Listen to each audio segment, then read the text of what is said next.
Olá, gente, seja muito bem-vindo ao Dentro da Área aqui na tela da TV Assembleia, o programa de esporte que te leva a todas as modalidades aqui do estado do Maranhão. Saiba que vai ser destaque no programa de hoje. Sampaio Basquete vence Maringá e mantém 5% na LBF. Maranhenses conquistam dobradinha histórica em ranking internacional de kartismo. Maratona Internacional de São Luís está confirmada e deve reunir até 3.000 atletas. Na Série C, MAC cede empate ao Guarani nos acréscimos. E mais, Moto, Imperatriz, Sampaio e IAP estreiam com empate na Série D. Tudo isso agora no Dentro da Área, que já está no ar.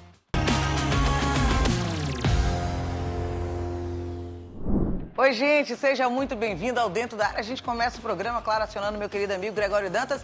Greg, chega mais bem-vindo ao Dentro da Área. E aí, Dani, tudo bem? Tudo tranquilo, tudo de boa. Tudo de boa, né? Depois de feriadão, né? Descansado. Tranquilo, Páscoa, né? Justamente, muito chocolate, né? Coisa boa, viu? Coisa boa. E como é que a gente começa o programa hoje, Dani Kline? A gente vai começar o programa falando do Giro da Área. Tem destaque no basquete feminino e vamos falar também de kartismo maranhense. Tudo isso agora no Giro. Acompanhe.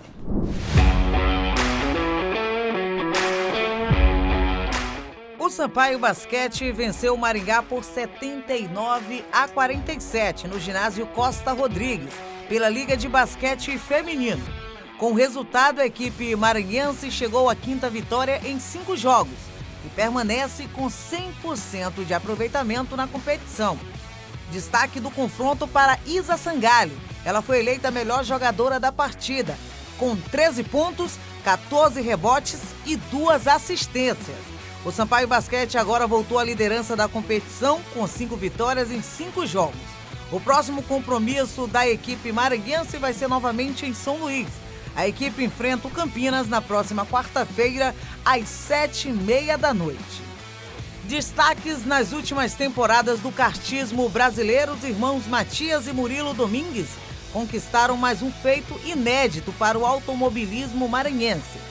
Em São Paulo, durante a premiação da Confederação Brasileira de Automobilismo, Matias e Murilo Domingues foram anunciados como os vencedores do ranking FIA Karting no Brasil. Entre os 518 pilotos, Matias foi o primeiro colocado e Murilo o segundo.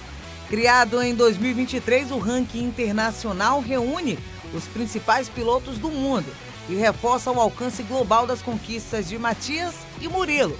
Matias Domingues foi campeão brasileiro do Endurance Cadete e da Rotax Micromax, campeão da Mini no FIA Regional Cup e vice-campeão da Copa Brasil na categoria Mini. Murilo Domingues, por sua vez, foi campeão da Copa do Brasil na Mini e vice-campeão na Cadete. O ponto alto da temporada foi na Copa do Brasil, em Sergipe, quando Murilo e Matias Domingues dominaram a categoria Mini, com uma dobradinha rara entre irmãos no kartismo brasileiro. Com um calendário cheio em 2026, os irmãos Domingues seguem representando o estado nas principais competições brasileiras de kart. Muito bem, o Giro da Área aqui na tela da TV Assembleia. Greg, mais um jogo, mais uma vitória do Sampaio Basquete e a vítima dessa vez foi o Maringá. 100% de aproveitamento, Sampaio Basquete arrebentando na Liga de Basquete Feminino 2026. Sampaio Basquete liderado pelo Rodrigo Galego em busca do tetracampeonato nacional. 5 jogos, 5 vitórias. Vítima agora do final de semana, como a Dani falou, foi a equipe do Maringá, né? E com uma diferença bem bacana, viu, gente? 32 pontos de diferença. A Isa Sangalho, grande destaque da partida. Um duplo-duplo. Separei aqui, Dani.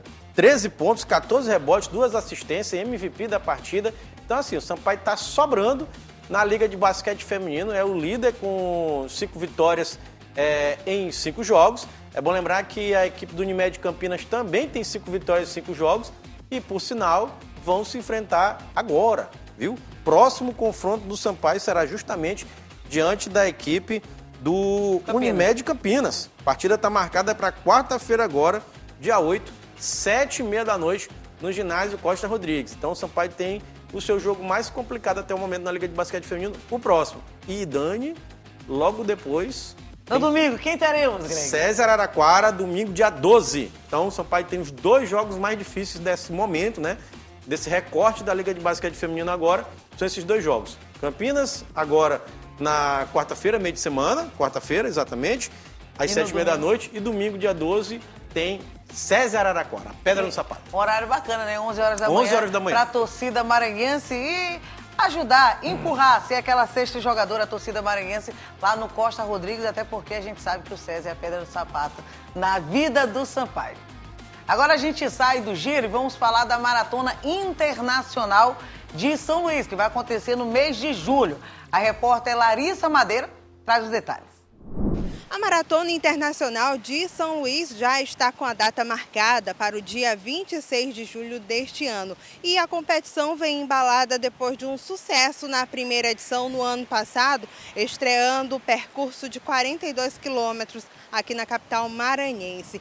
E este ano a largada novamente vai acontecer aqui na Avenida Litorânea, que é um dos principais cartões postais da cidade, e terá percursos de 5, 10, 21 e 42 quilômetros. A expectativa é de crescimento da competição, reunindo cerca de 2.000 a 3.000 atletas, inclusive atletas internacionais convidados com presença confirmada, africanos, que são destaque em competições de corrida no mundo todo. E com isso, São Luís vai se consolidando como um dos principais lugares do Brasil onde a corrida de rua tem se destacado. As corridas, os percursos, eles vão começar a partir de 4h45 da manhã, a maratona e meia maratona, e os percursos de 5 e 10 quilômetros a partir de 6 horas da manhã. As informações estão sendo divulgadas pelo site da competição. Inclusive, as inscrições que já estão abertas devem ser feitas no site central da corrida. E a gente reforça que a Maratona Internacional de São Luís, ela também se destaca por conta do impulsionamento do turismo e da economia local. Depois do sucesso da edição de 2025, este ano também promete atrair muitos amantes da modalidade esportiva que tem se destacado cada vez mais no cenário brasileiro. Muito bem, Larissa Madeira trazendo os detalhes da competição, A maratona acontece em julho e deve reunir 3.000 atletas. O Maranhão, um cenário de uma modalidade, a Maratona Internacional que vai acontecer aqui em São Luís. Sim, inscrições abertas, viu? Quem quiser se inscrever, vai lá no site da centraldacorrida.com.br, Todo mundo lá pode se inscrever. Segunda Maratona Internacional de São Luís, tivemos a primeira ano passado. Ano passado, algo em torno de 1.500 a 1.800 pessoas. Esse ano, a expectativa de mais de 3.000 pessoas correndo. E São Luís se transformando, Dani, no que eu sempre quis. Uma cidade polo para trazer competições internacionais, nacionais de grande porte e internacionais. Essa é uma competição que a maratona, como já falamos, a segunda maratona. Sim. Então, nós teremos percursos de 42 quilômetros, 21 quilômetros, 10 quilômetros e 5 quilômetros. Então, todo mundo pode participar da Maratona Internacional de São Luís e com a presença de atletas de nível internacional. Teremos muitos quenianos aqui participando da Maratona Internacional de São Luís. Vai acontecer no dia 26 de julho. 26 de julho agora, inscrições estão abertas, como eu já falei, E eu acho que é muito importante para o estado do Maranhão cada vez mais estar sediando essas competições a nível internacional. É isso, Greg. A gente vai para um breve intervalo agora no Dentro da Área. Daqui a pouco a gente fala de futebol. Vamos falar das estreias dos maranhenses no Campeonato Brasileiro, na Série C e também na Série D. Segura aí, já já a gente volta.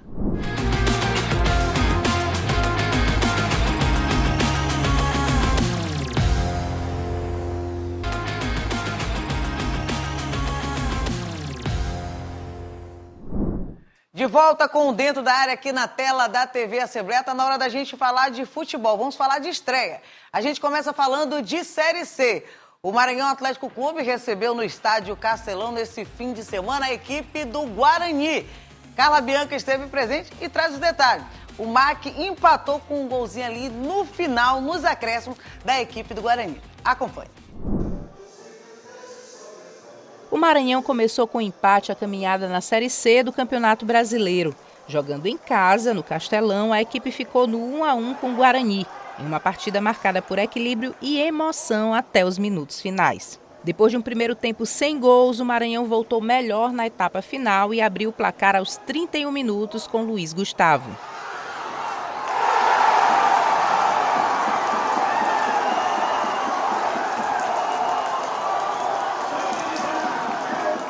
A equipe criou boas oportunidades e parecia encaminhar a vitória na estreia, mas nos acréscimos o cenário mudou.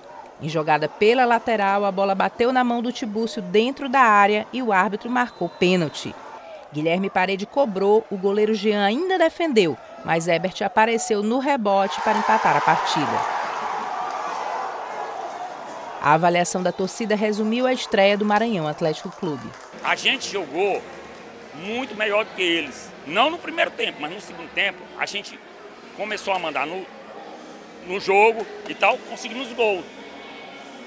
Todo o tempo eles tentaram a bola parada. O que é bola parada? É do time que não está conseguindo fazer a evolução do jogo, botar para ali e botar para cá. Eu acho que o MAC foi penalizado. O que falta ao futebol maranhense é maturidade. A gente não pode perder a oportunidade de estar no cenário nacional e empatar um jogo desse, onde o Maranhão teve um domínio total do futebol. O Maranhão está perdendo em casa para time de terceira divisão. Então temos que haver uma nova, tem que cortar, temos que ter uma nova evolução no futebol. Precisamos de grandes gestores, vencedores, fora do campo e no campo de futebol. Com o resultado, Maranhão soma 1 ponto na tabela e já volta as atenções para a próxima rodada da competição, buscando a primeira vitória na Série C.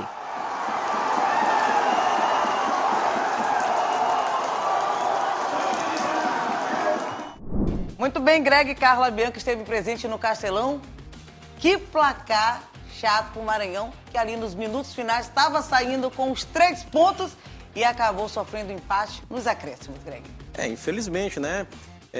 A gente falou, Dani, aqui nos bastidores, a gente estava conversando que os times maranhenses todos empataram, né, nesta rodada de abertura das competições nacionais, né, da Série C e da Série D do Campeonato Brasileiro.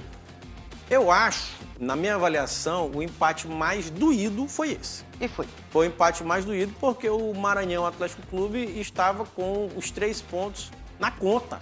Já estava na conta, estava tudo certo. E aí o Tibúrcio fez um pênalti, o zagueiro da equipe do Maranhão, que para mim foi pênalti, né? Ele pula e abre os braços ali e tem um contato, avalio como pênalti.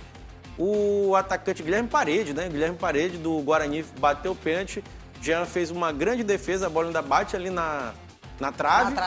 E aí o Herbert, né, faz o gol no rebote da jogada. Foi muito doído. Eu avalio que este resultado, gente, é um resultado que faz com que simboliza o quê? Que o Maranhão perdeu 2 pontos. Não é o Maranhão ganhou um ponto. Aí o Maranhão saiu com um gol de derrota do estádio Castelão na noite ali de sábado, né? Que o jogo ali acabou por volta de umas 7 horas da noite. Né? Então, para mim, o Maranhão saiu com gosto de derrota. Após o jogo, o Marcinho Guerreiro deu algumas entrevistas. Acompanhei as entrevistas dele, ele dizendo que via o resultado como um resultado de derrota. E foi. Mas ele ressaltou uma coisa importante, Dani Klein. A comparação entre os dois times e os dois clubes. Neste momento, gente, o Guarani, que por sinal é um time campeão brasileiro da Série A, é bom destacar isso. Exatamente, é bom destacar isso. O Guarani tem uma folha de mais de 2 milhões de reais. Né? O Guarani é um time que vai brigar pelo acesso, ele vai brigar para subir. Né? E o Maranhão Atlético Clube não, vive uma realidade diferente. Está jogando uma Série C depois de muitos e muitos anos. Tanto que a gente sempre estuda, né, que o MAC não tem que estar naquelas 2 vagas que vão cair para a Série D. A gente faz uma avaliação assim, antes do começar o campeonato, começo do ano, que o primeiro objetivo do MAC é não cair.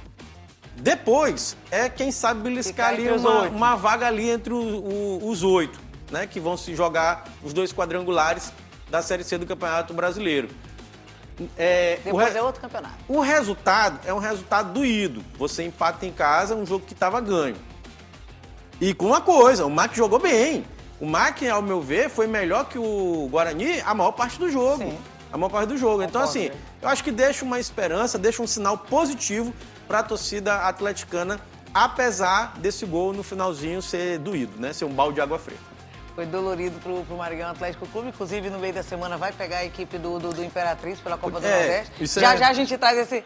Não, mas isso, a gente vai falar depois disso aqui? A gente fala depois porque a gente vai falar sobre o calendário dos times, quem vai jogar. Aí a gente fala da Copa do Nordeste. A gente vai descer, né, o elevador do Campeonato Brasileiro. Vamos agora para a Série D. Vamos falar das equipes maranhenses que também estrearam no Campeonato Brasileiro da Série D. A gente começa falando do jogo do Motoclube, que recebeu aqui no estádio Nhozinho Santos, no último domingo, a equipe do Parnaíba.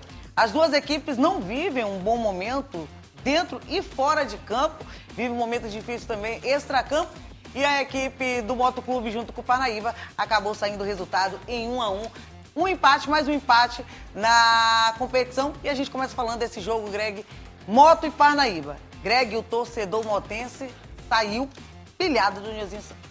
Eu acho que mais do que pilhado, preocupado. Decepcionado. E é preocupante, porque o Moto, gente, eu avalio assim também, que é uma avaliação particular. De todos os times maranhenses que se apresentaram, fez a pior atuação. E foi. Disparado. O Moto, olha o nível de gravidade do que eu vou dizer aqui. O Moto encarou o Parnaíba, que hoje é um time que caiu para a Série B do Campeonato Piauiense. O Campeonato Maranhense é fraco. Treinado pelo técnico Zé Augusto. É, que ele assumiu depois, só para a gente deixar registrado. Sim, sim. O Campeonato Maranhense é fraco. O Campeonato Piauiense, então, nem se fala. Nem se fala, não dá para comparar. O nível de grandeza, o Maranhão é um time que já ganhou, um estado que já ganhou Série B, já ganhou Série C, Copa já do ganhou Nordeste, Série D, Copa do Nordeste, Copa do Norte. O Piauí não tem isso, gente. O Piauí não tem isso. No ranking, nem se compara, no ranking da CBF. E aí, o Moto simplesmente fez um jogo terrível, mas terrível diante da equipe do Parnaíba. Aí o Fernando Tonê, quando foi perguntado, eu achei isso mais preocupante ainda. Ele foi realista. Ele disse, é isso que eu tenho. Mas isso é perigoso. Demais, velho. Porque se é isso que tem, meus amigos, a gente só pode esperar pior do que isso. Olha só. Olha o nível que chegou. E o Motoclube entrou em campo pela Série D 1 ano e 8 meses depois. Quem lembra que ano passado estava sem calendário de Campeonato Brasileiro. Exatamente. 1 ano e 8 meses depois, ficou naquela situação, se entrava ou não entrava em campo pela Série D. O time foi montado do time caseiro, como foi dito a atual diretoria, né? O conselho diretor que assumiu a diretoria do Motoclube de São Luís. E em campo a gente viu justamente, Greg, o reflexo do que a gente vinha comentando nos últimos programas. Assim, exatamente. A situação do Moto é crítica, dentro e fora de campo.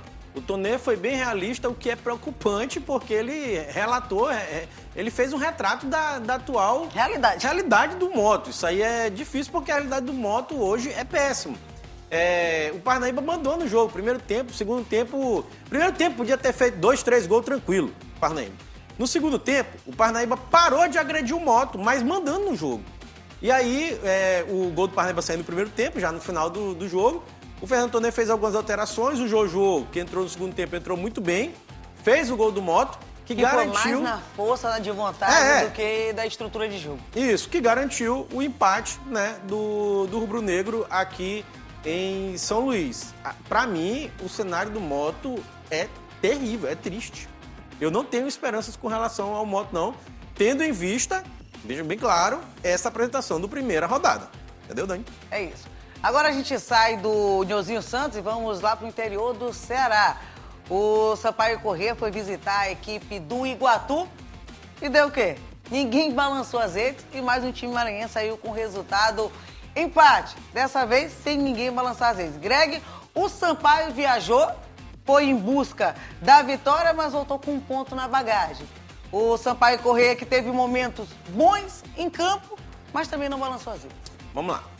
Pré-jogo, pré-Série D do Campeonato Brasileiro, a gente falava o seguinte, que neste grupo, favoritos eram IAP, eu coloquei o Iguatu como favorito e talvez o Sampaio ali como terceira força, mais pela camisa, porque... Dentro de campo não demonstra isso, mas mais pela camisa. Eu botava ali, que era IAP, Iguatu e Sampaio. Então, se eu pré-jogo falo que o Iguatu é superior ao Sampaio, o Sampaio foi lá até Iguatu e conseguiu... Lá no estádio Morenão. No Morenão, e conseguiu um resultado de empate. Também não tinha ninguém no estádio também. Essa é outra coisa que a gente queria destacar. Ninguém tá indo pro estádio, viu, gente? A Série D parece um reflexo do Campeonato Maranhense. Do Campeonato Maranhense. No jogo do Moto, ninguém também, mas também choveu demais. No São jogo, Luís nesses últimos o dias. jogo do MAC, meu amigo, choveu demais. E o jogo do MAC a gente já briga já há um tempo, né? Que o MAC... IAP é a mesma coisa, choveu muito, baixa presença de público no Nhozinho Santos. Mas sim, voltando ao Sampaio Corrêa. Em si, o resultado é positivo. Você empata fora de casa com uma equipe teoricamente mais favorita do que você antes de começar o campeonato, na minha avaliação. Então, o resultado foi bom. Tem alguma coisa de se aproveitar no time do Sampaio? Pode até ter, Dani. Algumas coisas ali, eu acho que eu percebi alguns sinais de esperança do Sampaio, de alguma evolução de trabalho do Francisco Diá. Percebi isso. Eu acho que a torcida do Sampaio pode esperar pelo menos uma classificação aí entre os 4 times. Né? Muito também porque 2 times me decepcionaram bastante. O Iguatu e o Maracanã. Muito fracos. Eu vou falar... Muito fracos. Então eu acho que... Muito por isso também, eu acho que o Sampaio tem sim uma chance real de uma classificação ali para os mata-matas da Série D. E aí, na hora que chegar no mata-mata, o Sampaio deve se reforçar, né? E aí vem peso de camisa. O Sampaio é muito tradicional, muito forte nessas competições de Série C, Série D. Lembrando, Greg, que o Sampaio também está totalmente reformulado, é um time diferente, novo. Já montou o time, disse inclusive que vai pegar a liga, está começando a conhecer agora os atletas para entrosamento. É o primeiro jogo e veio com um ponto. Assim, esse resultado e a apresentação do Sampaio dá uma esperança. Os grandes destaques dessa partida do Sampaio, foram os 2 goleiros. Sim. Os goleiros das 2 equipes. Eles salvaram... Não, 0-0. Esse jogo aí, por exemplo, se ele fosse 2-2, 1-1, 2-2, era um resultado mais a cara do que foi o jogo. 0-0 não traduz muito porque tivemos oportunidade de gols que não foram convertidas. E é por aí, Dani. Agora a gente continua falando de Série D, agora a gente vai falar do Canário da Ilha, que recebeu aqui no estádio Nhozinho Santos a equipe do Maracanã. O IAP ficou atrás no placar por 2 vezes, mas foi buscar o empate. Mas o Maranhense, aqui o resultado só foi empate nessa primeira rodada. Greg, o IAP 2-2, ficou atrás no placar por 2 momentos, mas foi buscar esse empate. E lembrando, o IAP que no Campeonato Maranhense foi aquela melhor defesa, 4 gols apenas sofridos, e nesse primeiro jogo do Campeonato Brasileiro levou já 2 gols. Bom, aqui é o seguinte, Dani, se eu falei que o Moto me preocupou com relação a chegar entre os 4 desse grupo que tem 6, o que é um absurdo a gente falar isso, né? Um grupo que tem 6, de uma Série D, o Moto não brigar para chegar entre os 4 é um absurdo. Para mim é um absurdo isso aqui. Sim. Né? Mas quem me decepcionou de verdade foi o IAP. O IAP teve tempo para treinar. 34 dias. Pois é, ficou descansando, né? Concentrado para essa partida de estreia da Série D do Campeonato Brasileiro. E, na minha opinião, não fez uma boa apresentação contra a equipe do Maracanã, que não tem nada demais. É isso que é preocupante. E, por sinal, 2 vezes o IAP sai atrás do placar e vai correr em busca. O que a Dani frisou aqui, gente, que o IAP tinha uma grande força no Campeonato Maranhense, era a sua defesa. Não mostrou isso, sofreu 2 gols do Maracanã. E poderia ter sofrido mais. Poderia ter sofrido mais, que é uma equipe que não é nada demais, Então, a esse ponto, me decepcionou muito e me preocupa com relação ao IAP. Mas eu acredito que o IAP ainda vai se acertar nessa competição. Também tem o fato de estar jogando uma Série D, né? Que é uma coisa nova para o IAP. Entrou para a história, né? Entrou para a história. Primeiro jogo da Série história, D. exato. Então tem vários contextos aí nesse jogo do IAP. Tem esse fator estreia. Mas eu acho que poderia ter feito uma apresentação muito melhor. Eu fiquei decepcionado com o IAP. Ainda falando de Maranhense na estreia, agora a gente fala da Tunaluso e do Imperatriz. Também mais um jogo terminado empatado e sem gols. Greg Imperatriz foi visitar a Tuna e acabou trazendo empate, 1 ponto na bagagem. Positivamente, jogando fora? Positivo. Aqui a Tunaluso fez uma boa Copa do Brasil, passando de várias fases, né? Então acumulou dinheiro. Campeonato Paraense não tem como tu competir com o Paysandu e Remo, isso aqui não dá para falar, mas a Tunaluso está logo ali atrás, né? Então fez o seu papel no Campeonato Paraense. E o Imperatriz me surpreendeu de maneira positiva. Positiva. Não esperava que o Imperatriz conseguisse um empate lá fora de casa diante da Tunaluso lá no Pará. E olha que a Tunaluso, na minha opinião, é o favorito para liderar esse grupo lá, que é outro grupo. Não é do grupo dos times aqui da ilha, está em outro grupo lá junto com o Imperatriz e com os times ali do Amapá, né? E do Tocantins. Então eu avalio como um resultado muito bom do Imperatriz fora de casa. Já pode perceber ali, já, né, Dani, um trabalho do Marlon Coutrinho, né? Já funcionando de alguma forma na Série D do Campeonato Brasileiro. Certo, e agora a gente vai falar, Greg, sobre a questão da tabela, os times maranhenses na segunda rodada do Campeonato Brasileiro, mas aí nesse meio de caminho teremos uma Copa do Nordeste com 2 maranhenses se enfrentando pela terceira rodada, no caso o Maranhão e o Imperatriz. Aqui é o seguinte, Dani, eu estava fazendo uma avaliação do Maranhão Atlético Clube para as próximas rodadas. É uma situação muito complicada. E cansativa. O MAC, gente, para você ter uma noção, torcedor aí do bode, é o seguinte, ó. O MAC simplesmente vai enfrentar na quarta-feira o Imperatriz, lá em Imperatriz, no Frei Epifânio, à noite, né? Um jogo pela Copa do Nordeste. Depois viaja para Itajaí, em Santa Catarina, para pegar a equipe do Barra, que é o atual campeão da Série D, campeão catarinense, mas estreou com derrota, perdeu do Botafogo da Paraíba na primeira rodada da Série D. E aí vai enfrentar lá, o MAC vai até Itajaí enfrentar lá no final de semana esta equipe do Barra. Depois... Copa do Nordeste novamente. Aí tem Copa do Nordeste novamente, que é fora de casa novamente, vai à Ilha do Retiro pegar o Sport Clube do Recife. E depois tem de novo Série D no Amazonas. Vai pegar o Amazonas lá em Manaus, que é uma equipe fortíssima, de dinheiro. Cansei. Que eliminou o Imperatriz, inclusive, na Copa do Brasil. Então, a situação do... Só vendo a logística do Maranhão, a situação do Maranhão é bem complicada. Vai viajar o Brasil inteiro. Vai viajar o Brasil inteiro. Ó. Imperatriz, Santa Catarina, Recife e Manaus. Para voltar para São Luís, onde só joga de novo aqui no dia 25 de abril. 25 de abril é quando o MAC volta a São Luís. Então, é o pior roteiro, o pior itinerário possível para o MAC. Uma coisa é fato, o Marcinho, após o jogo, diante da equipe do Guarani, já deixou claro que vai botar o time todo reserva diante dos times na Copa do Nordeste. Acabou a Copa do Nordeste para ele foi bem claro. Né? Então, pensar agora em acesso. Teremos o MAC reserva contra o Imperatriz e o MAC reserva contra o Sport. Vai priorizar completamente a Série C, o que eu avalio neste momento como certíssima a decisão dele. Certíssima mesmo, porque o MAC já perdeu 2 jogos na Copa do Nordeste. Não, tá complicado. Praticamente impossível. E a gente dizia, passar. Vai pegar o Sport, vai pegar os times grandes, vai depois ainda tem o Ceará. Isso. Então é melhor tu priorizar a Copa do Brasil mesmo, que é o certo. O Campeonato Brasileiro. O Campeonato Brasileiro mesmo, que é o certo, a Série C do Campeonato Brasileiro. O plano do MAC tem que ser, no mínimo, se manter na Série C.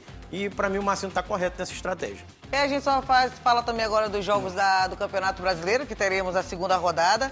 O Imperatriz enfrentando o Oratório. Sim. O Sampaio e Iap, o duelo maranhense, o Nilzinho Santos na competição. Maracanã e Moto, que vai ser jogando fora de casa o Moto Clube de São Luís. E Parnaíba e Iguatu. Parnaíba e Iguatu, eu não sei o que esperar desse jogo aí. A bola que eu tenho pena da bola, Parnaíba e Iguatu. Sampaio e Iap vai mostrar muita coisa. Né? Um jogo que vai mostrar muita coisa pra gente. O jogo está marcado pro estádio Nilzinho Santos, né? Final de semana. Uma semana uma semana. Eu acho que a gente vai poder ter uma real noção do que vai ser esse AP nessa Série D e se o Diá acertou ou não o time do Sampaio. Acho que a gente ele vai pediu ver para guardar, que vai pegar a liga. Maracanã e Moto, eu tenho medo. Muito. Tenho medo mesmo, porque o Maracanã... Apesar de ser um time fraco, mas... Eu acho mais forte do que o Parnaíba.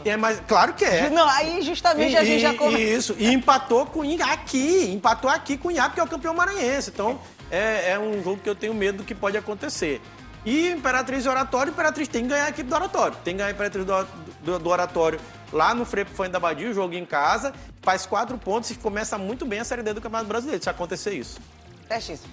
E finalizando com essa tabela, a classificação, a gente pode falar para o ouvinte e para o telespectador onde assistir novamente o nosso programa dentro da área. Pois é, o telespectador pode acompanhar nosso programa através dos nossos canais de interação. Tem o nosso site, que é o al.ma.leg.br/TV. Tem também o telefone da nossa redação, que é o 3269-3028, nosso WhatsApp que está passando aqui embaixo da sua tela.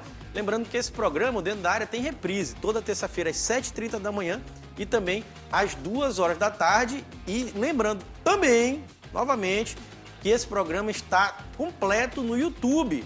Todo o programa e todas as matérias separadas lá, entrevistas, reportagens especiais, você pode curtir, comentar e compartilhar com seus amigos. O Dentro da Área é multiplataforma. É sim. Greg, a gente se encontra no próximo programa. Valeu, minha amiga. Gente, obrigada pela audiência e até lá. Tchau, gente. Valeu.